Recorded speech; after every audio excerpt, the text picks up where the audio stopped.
Le hameau de l'Aunois, où nous sommes présentement, est le hameau administratif de la commune du Banssa. Elle regroupait, avant 1914, plusieurs hameaux, on l'a dit tout à l'heure, et la mairie, l'école, le presbytère, la poste se trouvaient dans ce hameau de l'Aunois.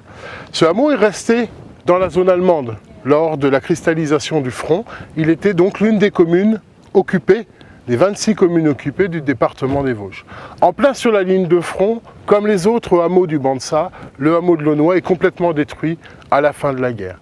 Mais c'est le hameau qui, étant le hameau administratif le plus important, va bénéficier de concours publics et d'argent public, y compris par souscription et par aide d'un certain nombre d'autres communes et d'autres départements, va bénéficier de crédits pour sa reconstruction.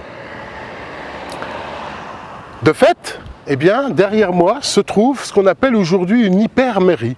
C'est-à-dire que la mairie du Banssa, qui est une mairie-école, filles et garçons, a été surdimensionnée par rapport à la taille du village.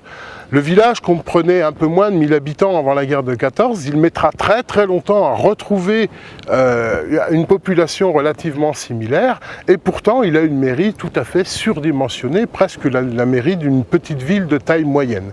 C'est une caractéristique qu'on trouve ailleurs sur le champ de bataille, notamment dans la Meuse, où par exemple, pour n'en citer qu'une, le village de Crane, pour les Axonais, qui lui aussi bénéficie d'une hyper-mairie par rapport à la taille de sa commune, mairie qui avait été payée en partie par la Suède en concours pour la ville de Crane à sa reconstruction.